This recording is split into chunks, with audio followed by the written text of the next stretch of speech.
Zaga Janet, and I'm so happy that you're here. So I'm a 2021 Chevening Scholar. I'll be studying energy management at Robert Gordon University. First of all, I want to have this disclaimer out here that the views and everything here are solely my own opinion and my views from my personal experience.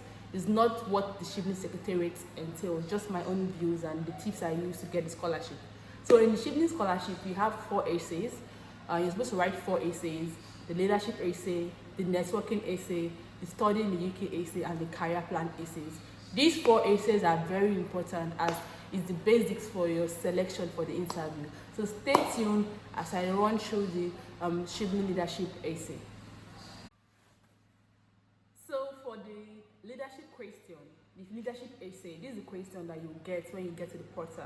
And let me read it from my screen here. It says, Chevening is looking for individuals who will be future leaders or influencers in their home countries. Explain how you meet this requirement. Using clear examples of how you use your own leadership and influencing skills to support your answers. In bracket, minimum of 100 words and maximum of 500 words. So that's the question. So you can see from that question, it says using clear example. So the first tip I'll share with you is that you should use clear examples. Do not tell them, rather show them. So what most people do most times is they make the mistake of, based on the essays I've seen so far, most applicants go about talking about defining leadership, what leadership means to other authors. They might just quote someone and say, according to this, leadership means this. But for the Chevening leadership essay, just like the question says, they want you to show them, like using clear examples, show them. So for instance, if you believe that a leader is someone that can work with the team and help them achieve a goal, give an example that shows that you as an individual or as a leader, you have led by example and you've worked with a team to achieve a goal. If you believe a leader is someone that makes sacrifices, you should, instead of saying a leader is to me or according to this person, a leader is someone that makes sacrifices, give an example of a situation or an instance where you made a sacrifice for the common good of people or for your team as a leader. So that's one tip I'll give to you. Don't go about defining leadership. Instead, give examples. Now they say give examples. They did not say give an example. They say give examples. So don't just go and just say, okay, just give one leadership example and that's it. No, I would recommend, based on other scholars and so far other scholars that have gotten this scholarship, they gave a minimum of 3 examples. And on the other hand, it does not mean you should go to give 10 examples, because if you check, there's a word limit of 500 words. Yeah, there's a word limit of 500 words, so you have to watch the word limit. So just give, I would recommend 3 examples. Then most likely, if you have a 4th example that you can use to close your work, then you could also give that example. Another thing I would like to say is, one thing that helped me was that some people might feel they've not had a position, they've not been a president before, you must have been the head girl or the senior prefect or so. But the whole leadership thing isn't about a position alone. Yes, it's good, you might have a position, you might be the president, you might be the secretary or whatever, but what did you do in that position? How did you lead in that position? What problem did you solve? Most times you must not even hold a position to solve a problem. So some people might feel because they've not had any big title, so it means they don't have leadership skills. No, you should look for situations where, for instance, you had worked in a group, or you had just done something, you've gone out of your way to please someone or to please a group of people, or you've gone out of your way to solve a problem that normally you shouldn't have just solved that problem, or if you didn't solve the problem, to just be there, but you just took out that initiative. So think about the time when you identified a problem, and then it's also talk about, because you know the Chevening Leadership Scholarship is a scholarship for leaders.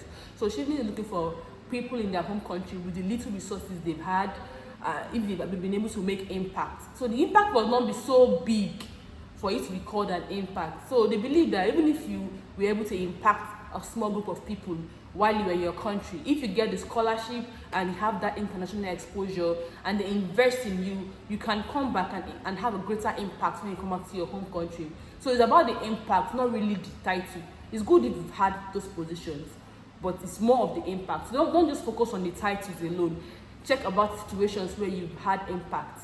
So what I did in my own time, and I would advise you to do that also, is just take a day or two, just when you're very relaxed. Maybe you can get something you love. Like me, I love ice cream so much. So whenever I want to just clear my head or think of something new, I just get ice cream, and it just helps me to think well. So just calm down, take 1 day or 2 days, and sit down with a paper, a jotter and a pen. Write down every single thing you've done. If, for instance, in your second year in school, you did this stuff, or you were a leader, or you just whatever position, just write it down. Why I say you should do this is because most times when if you just dive into the essay and just start writing the essay, you might forget some things that are important. You might forget some tips or some experiences you've had that maybe you've gone so far in the essay and to be too late to add those things or to include those things in your essay. So first of all, write down everything. You can just put them in bullet points. Then the next thing you should do now is to pick the relevant examples. So check all those your leadership experiences. There are some that might not be so good, and they might be the ones they have other examples that are very good. So just critically analyze those examples, those instances. Just act like you're another person listening to this experience or looking at this experience. Check the ones that has the highest impact, and then pick out the best 3 from that list you have already. So pick out the best 3 examples from that list, and then use that to start forming your leadership essays or start forming your questions. So that's what I did. I had a list of everything I had done, and I picked out the top 3 for my 3 leadership questions. Sorry, of everything you've done. Bring out the top 3, and then start thinking, what did you do? What impact did you make? What problem did you solve? Now, one other thing again is that most people make this mistake of saying, we are Africans and we are Nigerians, and it's just normal for you to want to say, okay, you want to be humble, and you be like, I worked in a team.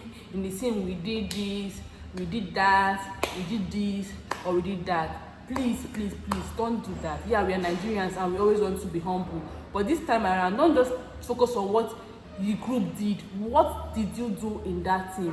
What was your contribution? What impact did you make? What step did you take? What initiative did you bring out? Did they make a decision that you felt was not okay, or you felt was against the goal of the team? Were you able to stand out?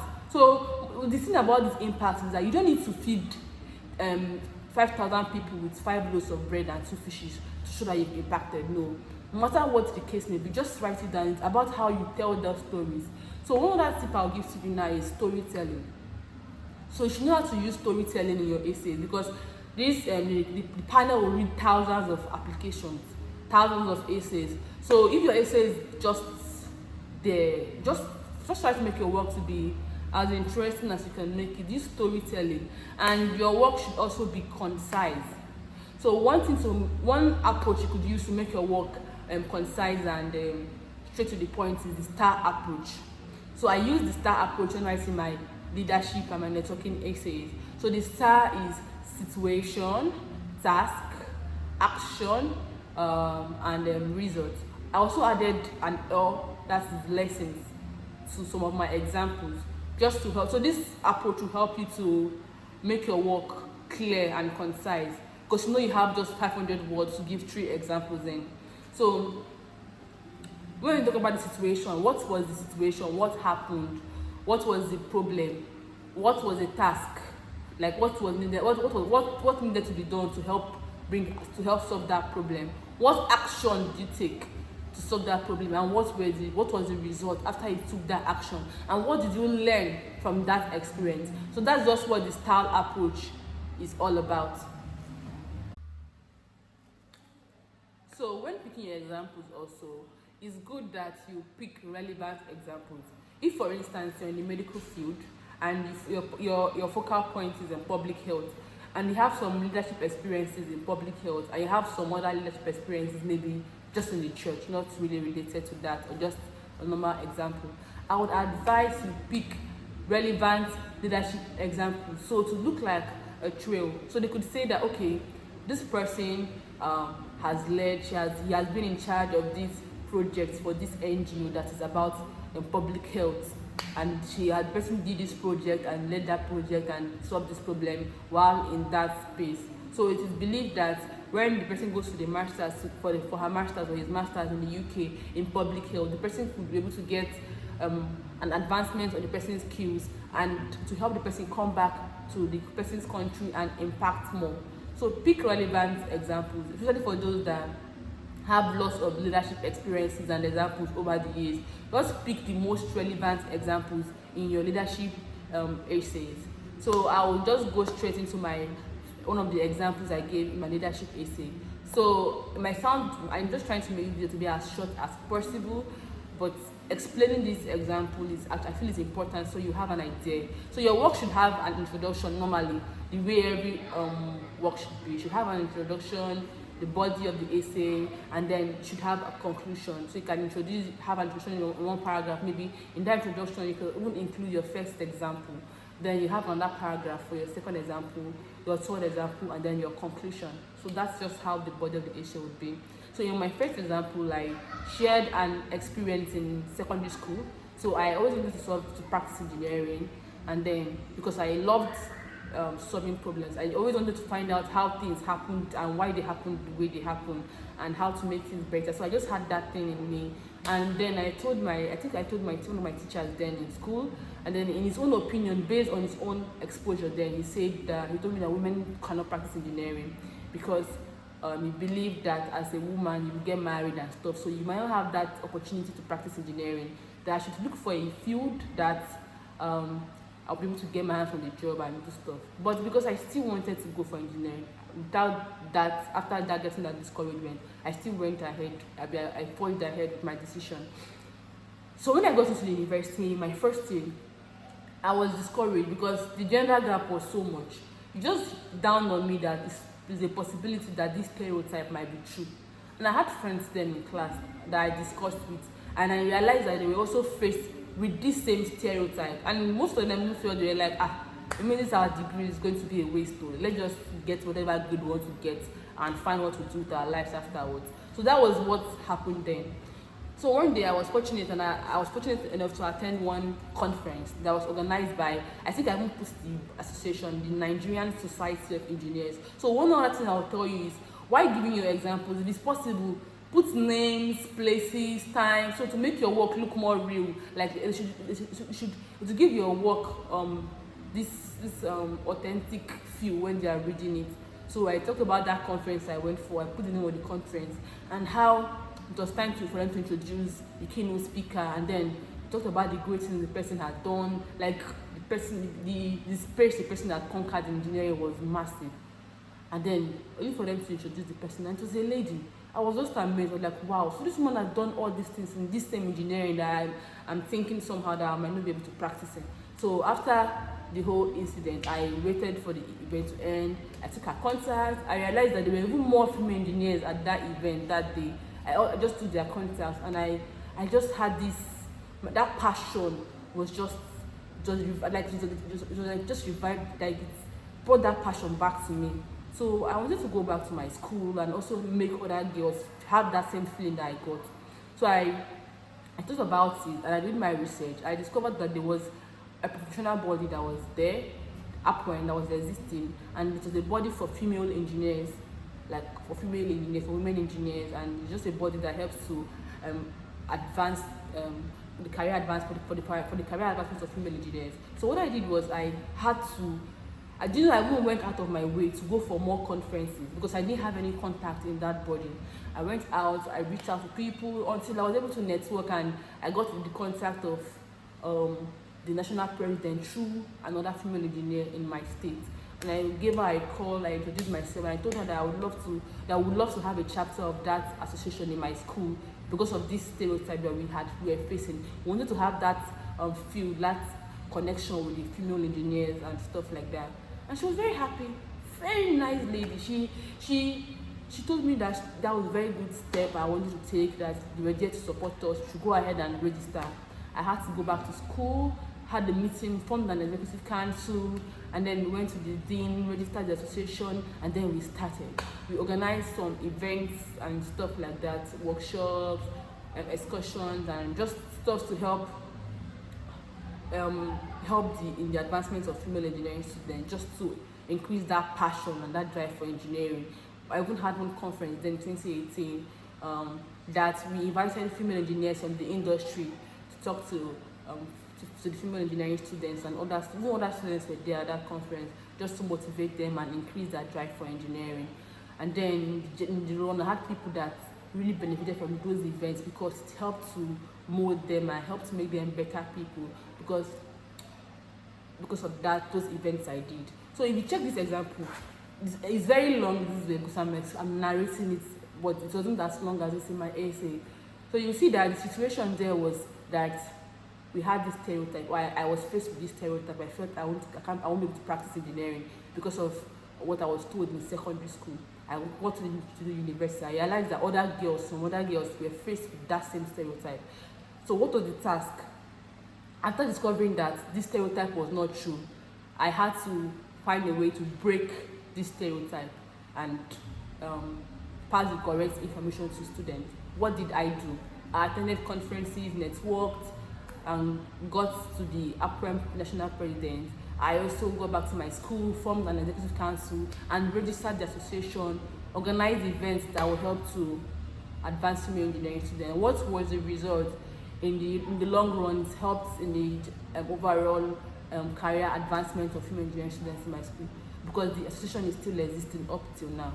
So that was just one of the examples I gave. So somehow, when you give your examples, your situation should be clear. It should be very easy. It should be easy. You should make it easy for your reader to see your situation, the task, the action you took, and the result. They should, if possible, you could even add a lesson to it.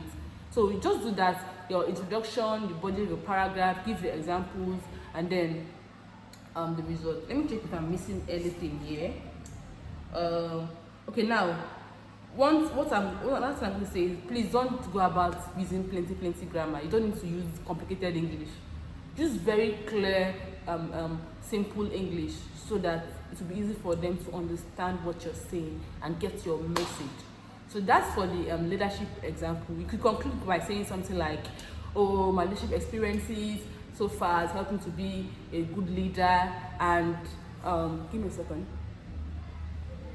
I helped me to become a better leader, and I believe that when I get the Chevening Scholarship, I'll be able to interact with other leaders that will help in my overall career advancement or my leadership skills." You can just end like that, something of that nature. So just talk about how the scholarship would help you and how you'll be able to become a better leader by networking with the Chevening community and stuff like that. So one advice I want to give you now is, in my own time, I felt discouraged. In fact, sincerely, I did not plan to apply for the scholarship last year, because I felt, after seeing the profile and the portfolio of what other scholars and what they've done in their defense, I was just discouraged. You might be feeling that way. You might feel right now that you don't have all it takes, or probably you might feel like your leadership experience might be too small. But I want to encourage you: do not feel discouraged. Just believe in yourself and just get this confidence. We have scholars that, okay, if you feel you're too good, we have scholars that have PhD already. We have scholars that have first class. We have scholars that have 2-1. So if you feel like maybe your academic performance is not too good, that you might not get it, we will have scholars that have 2-2 that got the scholarship in our cohort. So don't let anything deter you. Just start the process. And one thing I'll tell you is, you can never tell if you'll be selected or not if you don't try. So please start the process, write your essays, and you need to review your essays. I had about 10 different drafts of my essays. I had different drafts in my essays. I had my first, second, third, fourth. I had to read. I gave to someone to read. I gave to my colleagues at work to help me read. So you should write your essays. After writing your essays, you read it. Give someone else to read and vent it, because you might not see some things and that person will see those things. Read and have corrections, and if you can get your essays to a scholar if possible, the person should also look at the essays. Just try to make sure you use clear English, avoid grammatical errors, and be concise in your essays. Yeah, so that's it for now. If you have any question, please drop it in the comment section. And if you've watched this video to the end, thank you very much, and I'm rooting for you. I wish you success in your application. You can subscribe to this video if you learned 1 or 2 things, and like the video too. Thank you so much, and yeah, bye.